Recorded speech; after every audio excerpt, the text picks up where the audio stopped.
নরম নরম রুটির সাথে গরম গরম হাঁসের মাংস আর নতুন আলু দিয়ে দারুণ কম্বিনেশনে জমিয়ে দিলাম আজকের সন্ধ্যাটা। আমি কিভাবে রান্না করলাম খুব সহজেই হাঁসের মাংস মাত্র 15 মিনিটে, সেই রেসিপিটাই আপনাদের সাথে শেয়ার করবো বলে তাড়াতাড়ি ভিডিওটা অন করে দিয়েছি। আমি যে কোনো কিছু করলে আমার বন্ধুদের সাথে শেয়ার না করলে ভালোই লাগে না। দেখুন কি বিশাল সাইজের দুইটা হাঁস, বড় বড় সাইজের দুইটা হাঁস এনে আমার হাজব্যান্ড বললেন তাড়াতাড়ি করে একটু রান্না করে দাও তো, কতদিন হলো হাঁসের মাংস খাই না। আর হাঁসের মাংস কিন্তু শীত ছাড়া একদমই খেতে ভালো লাগে না। বিশাল সাইজের হাঁস দুটোকে সুন্দর করে কেটে কুটে ছোট ছোট পিস করে নিলাম যাতে রান্না করতে সুবিধা হয়। তারপর বসিয়ে দিলাম প্রেসার কুকারে প্রথমে একটু জিরে ফোড়ন দিলাম, দিয়ে বেশ খানিকটা পেঁয়াজ কুচি দিয়ে তার মধ্যে আদা রসুন এবং একটু পেঁয়াজ ভালো করে ব্লেন্ড করে এর মধ্যে দিয়ে দিলাম। পেঁয়াজ রসুন আদার পেস্টটা ভালো করে না কষালে কিন্তু একটা অন্যরকম স্মেল থাকবে, একদমই ভালো লাগবে না। আর হাঁসের মাংস একদম ফ্রেশ ছিল আর এত টেস্টি হয়েছিল। হাঁসের মাংসে কিন্তু খুব একটা তেল দিতে হয় না, কারণ হাঁসের চামড়ার মধ্যে শীতকালে অনেক পরিমাণ তেল জমে, সেজন্য কিন্তু অল্প পরিমাণ তেল দিয়েছি। তেল কিন্তু অতিরিক্ত পরবর্তীতে বের হবে। অনেকেই মনে করবেন যে অনেক পরিমাণ তেল দিয়ে রান্না করেছি, কিন্তু না, এটা হাঁসের মাংস থেকেই বের হয়েছে। তারপরে দিয়ে দিব আমি হলুদ, লবণ, মরিচ, গুঁড়ো মশলা যা যা লাগে আর কি মাংসের মধ্যে সব কিছুই একে একে দিয়ে দিব আমার পরিমাণ মতো। তারপর ভালো করে কষাবো। যে কোনো মাংস প্রেসার কুকারে কিন্তু খুব ঝটপট হয়ে যায়, খেতেও ভালো লাগে। আমি কিন্তু মুরগির মাংস ছাড়া বাকি খাসির মাংস বলুন, হাঁসের মাংস বলুন, প্রেসার কুকারে খুব তাড়াতাড়ি রান্না করার জন্য খুবই কমফোর্ট ফিল করি। এবং কোনো দিন যদি আমার একটু বেশি ব্যস্ততা থাকে তখন আবার আমি মুরগির মাংসটাও কিন্তু প্রেসার কুকারে দিয়ে দিই। আমার খুবই ভালো লাগে এবং তাড়াতাড়ি রান্না হয়ে যায়, আমার অসাধারণ লাগে খেতে, জানি না কেন। আর তারপর হচ্ছে আমি একটু গুঁড়ামরিচ কম হয়ে গিয়েছিল, ঝাল বাড়ানোর জন্য আর একটু গুঁড়ামরিচ দিয়ে দিলাম। ভালো করে এটাকে নাড়িয়ে দেখুন অলরেডি তেল বের হওয়া শুরু হয়েছে। অনেকেই হচ্ছে মাংস কষানোর সময়ই জল দিয়ে দেন, আমি একদমই এটা করি না। মাংসের ভেতর থেকে একটা জল বের হয়, সেজন্য হচ্ছে আমি যতক্ষণ না পর্যন্ত মাংসের জলগুলো ভালো করে বের হয়ে আসছে ততক্ষণ পর্যন্ত ওয়েট করি। দিয়ে দিলাম বেশ খানিকটা টমেটো দিলে কিন্তু মাংসের কালারটা খুবই অসাধারণ হয়। লাস্টেই অবশ্যই আপনারা এই জিনিসটা বুঝতে পারবেন, দেখবেন। তো ভালো করে টমেটোটা দিয়ে এটা মাংসটা ভালো করে কষাচ্ছিলাম। যত কষাবেন ততই কিন্তু মাংসের মজা, যে কোনো মাংসই যত কষাবেন ততই টেস্টি হয়।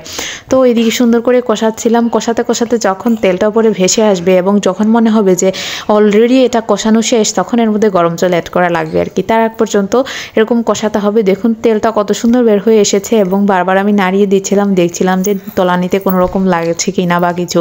তো এরকম এই পর্যায়ে আমি একটু নতুন আলু অ্যাড করে দিব। মার্কেটে এখন নতুন আলু ছড়াছড়ি, আর নতুন আলু দিয়ে যে কোনো কিছুই খেতে খুবই অসাধারণ লাগে। আমি বেশ বড় বড় সাইজ করে কেটে নিয়েছিলাম নতুন আলু এবং ভালো করে মাংসের সাথে মিক্সড করে দিয়েছিলাম। এবং আমি জাস্ট প্রেসার কুকারের মধ্যে এখন গরম জল অ্যাড করে দিব। যখন একটু কষানো হয়ে যাবে ভালো করে, তখন গরম জল অ্যাড করে দিয়ে মাত্র 5টা সিটি দেবো এবং হয়ে যাবে আমার মাংস। বললাম না, একদম 15 মিনিটে আপনাদের আমি মাংস রান্না করে দেখাবো। আসল কথা হলো প্রেসার কুকারের এটাই হচ্ছে ম্যাজিক। এই যে আমি দিয়ে দিলাম পরিমাণ মতো জলটা দেওয়ার পরে সুন্দর করে 15 মিনিট সিটি দেওয়ার পরে এই যে দেখুন ফাইনাল লুকটা কত সুন্দর হয়েছে। মাংসটা একদম গলে গিয়েছে, আলুটাও একদম ভাঙেনি, খুবই সুন্দর হয়েছে। কড়াইয়ে রান্না করলেও কিন্তু এতটা পারফেক্ট হয় না সব সময়, কড়াইয়ে রান্না করলে অনেক সময় লাগে। তো যাই হোক, আমার চালের রুটি দিয়ে ওরকম চালের রুটি বানানোর সময় ছিল না, সেজন্য আটা দিয়ে হচ্ছে তাড়াতাড়ি করে বানিয়ে নিলাম। আমি একটু আটার গরম জল দিয়ে এরকম কাই বানিয়ে তারপর হচ্ছে রুটি বানাই, এটা অনেক তুলতুলে নরম হয়।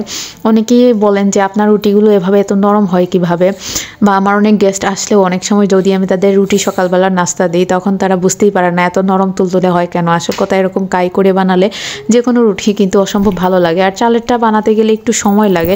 যাই হোক, আটা রুটি তাড়াতাড়ি হয়ে গেল। অলরেডি দেখুন আমি রুটিটা বেলে তারপর সেটা হচ্ছে ভেজে নিচ্ছিলাম আর কি। আর রুটিটা খুব সুন্দর করে ফুলছিল। রুটি ফুলার কাছে কিন্তু কতটা পারফেক্ট হবে তার ডিপেন্ড করে।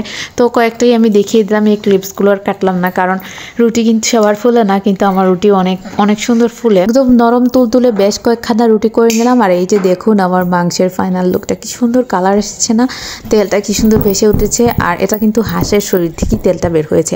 সাথে আমার হাজব্যান্ডের জন্য ডিম ভেজে নিলাম, ওনার আবার 3-4টা ডিম একটু লাগে, সেজন্য ওইটা একটু অমলেট করে নিয়েছিলাম।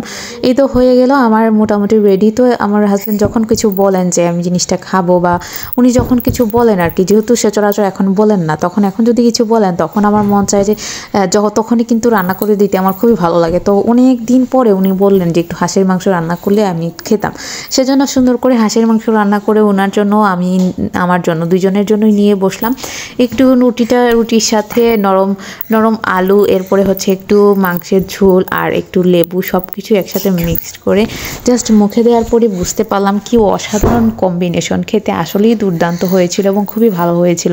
আপনারাও এরকম খুব কম সময়ে কিন্তু হাঁসের মাংস প্রেসার কুকারে মাত্র 15 মিনিটে রান্না করতে পারেন এবং রান্না করে আপনার পরিবারের সবাইকে মুগ্ধ করে দিতে পারেন। আজকের ভিডিও এতটুকুই। কেমন হয়েছে কমেন্টে জানাবেন।